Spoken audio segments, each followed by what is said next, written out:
Olá, queridos, a paz do Senhor seja com todos. Sejam bem-vindos a mais um vídeo aqui do canal. Se você ainda não for inscrito, peço que você faça a sua inscrição. Basta clicar no botão inscrever-se que está abaixo da tela do seu vídeo. Peço também que você deixe seu like, seu comentário e que compartilhe esta mensagem com outras pessoas, para que elas cheguem ao conhecimento delas e possa haver salvação, libertação.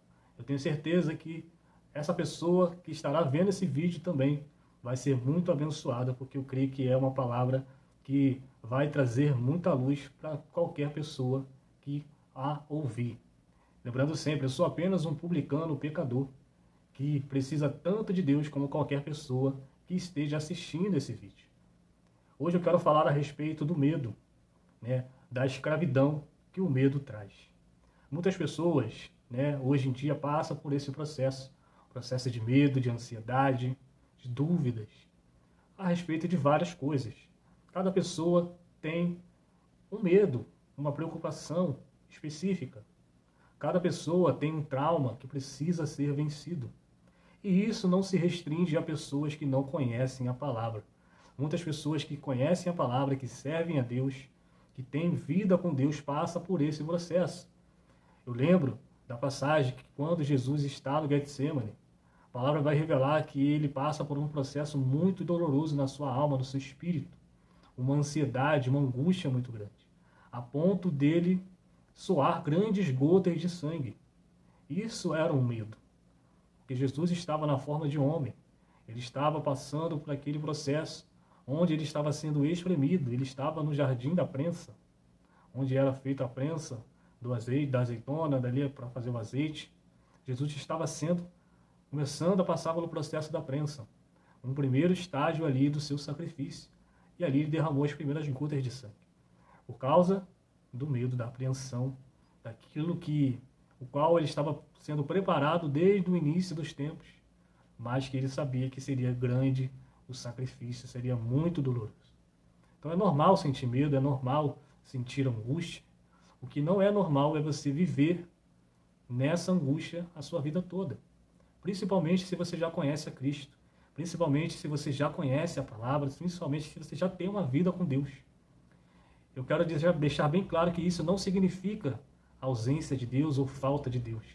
O que está faltando é uma manifestação, e é disso que eu vou falar nesse vídeo. Acompanha comigo o que está escrito em Romanos, capítulo 8, versículo de número 12 em diante, que vai dizer assim: de maneira que, irmãos, somos devedores não à carne para vivermos segundo a carne. Porque se viverdes segundo a carne, morrereis. Mas se pelo Espírito mortificardes as obras do corpo, vivereis. Olha o que ele está falando aqui. Que a gente não deve andar de acordo com a nossa carne, com o nosso corpo. E isso, engloba também a nossa mente. Por quê? Porque os desejos do nosso coração acabam acelerando a nossa mente. Um desejo de paz, um desejo de conquistar alguma coisa, ou um desejo de pagar uma conta para que você fique aliviado, pagar o aluguel, um desejo que você espera, para que a sua carne descanse. Isso acelera também a sua mente.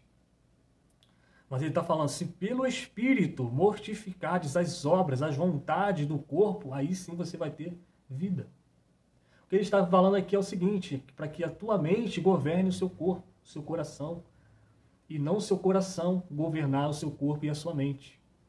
Viver do Espírito, pelo Espírito, é isso. É que a nossa mente governe o seu coração. A gente ouve ali muitas pessoas dizer, siga seu coração. Mas a palavra fala aqui, se pelo Espírito, ou seja, se você governar com o seu Espírito, você vai viver, ou seja, em outras palavras, não siga o seu coração é carnal, guie o seu coração, porque você estará fazendo com que o seu Espírito guie o seu coração. E nós vamos aprender, vamos ler na palavra, que do coração é que saem as corrupções, os maus pensamentos, os desejos ruins. Continuando aqui, porque todos os que são guiados pelo Espírito de Deus, esses são filhos de Deus. Aqui espírito está com um E maiúsculo. Porque quando a gente está vivendo pelo nosso espírito, ou seja, nós estamos em comunhão com o Espírito de Deus. Nós estamos sendo guiados pelo Espírito de Deus, porque o Espírito de Deus, ele fala no Espírito. E só quem é espiritual pode entender o que é espiritual. Então você precisa englobar isso na sua vida. Guiar a sua vida pelo Espírito, porque o Espírito fala com o Espírito de Deus. Esses são filhos de Deus, porque não recebestes espírito, com E minúsculo, de escravidão, ou seja, o espírito do pecado, para outra vez estardes em temor, medo, mas recebestes o espírito de adoção de filhos, pelo qual nós clamamos, Abba, Pai. O que ele está dizendo é o seguinte, que não há razão, não há nenhum motivo que você precise estar em temor, em desespero de alma, se você tem esse espírito aqui, ó, o espírito de adoção. Ou seja, daqueles que creem no Senhor Jesus, daqueles que foram salvos pelo Senhor Jesus, porque nós recebemos o espírito de adoção de filhos, né? O Espírito de Deus. Então você vê que, embora, né, nós somos de Deus, se é que você já entregou a sua vida para Cristo, se é que você vive uma vida para Cristo, embora você já seja, faça parte do corpo, é natural que você tenha esse tipo de pensamento. Por quê? O coração é carnal, ele é terreno. Então ele é suscetível às coisas da terra. Por isso que você não pode se deixar guiar pelo seu coração, pelos seus sentimentos carnais, mas sim pelo Espírito, porque ele é racional. E a palavra fala que a fé é racional, ela não é emotiva. Por isso que, quando muitas pessoas falam, eu saí da igreja porque eu me decepcionei com o homem. Ora, quem se decepciona com o homem, porque se decepcionou no campo emocional, sentimental. Deixou o sentimental falar mais alto. Deixou o emocional falar mais alto. Porque se a pessoa ela é racional na sua fé, aquilo que é sentimental, embora traga ali um momento de tristeza, uma mágoa momentânea, ela não vai tomar decisões pela emoção, mas pela razão. E o que a razão fala? Não olha para o homem, olha para Deus. Você não serve aos homens, você serve a Deus. Mas Deus quer que nós tenhamos comunhão uns com os outros. Você entende isso? Versículo 16, o mesmo Espírito testifica com o nosso Espírito. Olha como que o Espírito fala com o Espírito. Olha, é só no Espírito que você vai entender isso. Que somos filhos de Deus. E se nós somos filhos, somos logo herdeiros também. Herdeiros de Deus e co-herdeiros de Cristo. Se é certo que com Ele padecemos, para que com Ele também sejamos o quê? Glorificados. Porque para mim tenho certo que as aflições desse tempo presente não são para comparar com a glória que em nós há de ser revelada. Então esse momento que você está passando agora é um momento que não vai permanecer. Então não se prenda a isso. Viva a sua vida pensando nisso aqui, ó. Somos herdeiros e co-herdeiros de Cristo. Ou seja, nós temos algo para receber de Deus que vai ser muito mais sublime daquilo que você está sentindo falta agora. Daquilo que você não, por algum motivo não está se sentindo completo. E por isso o medo, por isso a ansiedade, a preocupação. O que é se preocupar? É se ocupar previamente daquilo que nem aconteceu ainda. Então, coloque as suas preocupações, a sua ansiedade, os seus medos diante do Senhor. Pegue essas preocupações do campo emocional, do campo físico, e leva para o espiritual. Quando você fizer isso, o Espírito que testifica com você vai te fazer lembrar de todas as coisas. Vai te levar para um lugar onde você não vê com os olhos naturais, mas sim com os olhos espirituais. Aí você vai entender que para tudo há um processo, para tudo há um propósito, para tudo há um tempo, para tudo há algo que precisa ser levado em consideração no campo espiritual. Porque se a gente só ficar martelando aqui, não está acontecendo agora, por que está demorando? Nós precisamos entender, nós estamos no tempo Cronos. O tempo de Deus é o Kairos. Então o tempo de Deus ele é perfeito. O tempo nosso que nós vivemos, ele é difícil de entender justamente por isso, porque ao mesmo tempo que nós somos carnais, também somos espirituais. Então nós temos essa divergência, por isso causa ansiedade, porque embora o nosso espírito viva, testificando com o Espírito de Deus que vive no Kairos, a nossa carne vive no Cronos. Então a gente espera que as coisas aconteçam no nosso tempo.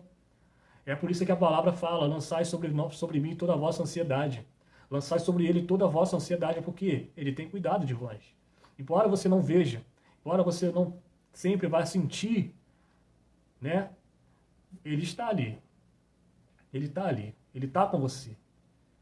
Por isso que você precisa amadurecer essa ideia de quem você é nele. O mesmo Espírito testifica com o nosso Espírito que somos filhos de Deus. Porque a gente passa por situações que lá na frente vão fazer sentido. Porque olha o que ele diz no versículo 19, eu encerro aqui. Porque a ardente expectativa da criação espera a manifestação dos filhos de Deus. Versículo 20, porque a criação ficou sujeita a essas coisas, a vaidade, não por sua vontade, mas por causa do que a sujeitou. Ou seja, nós passamos por isso por causa do pecado, por causa, né, da separação que nós passamos, né, entre nós e Deus. Nós precisamos voltar ao que Deus preparou para nós. O mesmo Espírito testifica com o nosso Espírito que somos filhos. Nós não somos mais criaturas apenas, somos filhos. E logo somos filhos, somos herdeiros. Ou seja, nós temos algo para receber que ainda não foi nos dado. E por que nós vamos receber? Para fazer isso aqui, ó, manifestar a criação. Participar desses processos vai nos levar a ajudar outras pessoas nesse mesmo processo, porque nós já estamos na qualidade de filhos. Então, qual é a nossa responsabilidade? Manifestar isso àqueles que são a criatura. Mas, se a gente leva a nossa vida baseada na nossa carne, nós estamos sujeitando isso, nós estamos ficando sujeitos à nossa vontade, à nossa vaidade, à nossa pressa, à nossa ansiedade. Então, leva as tuas lutas para o campo espiritual, que Deus vai cuidar de tudo, como Ele já está cuidando. Aí você vai ter uma visão espiritual das coisas. E aí você não vai estar tão ansioso, você vai estar sabendo que o mundo físico e o mundo espiritual são diferentes. Eles convergem entre si, mas você precisa respeitar os processos. Que Deus abençoe a sua vida. Até o próximo vídeo e viva o Senhor Jesus. Deus abençoe.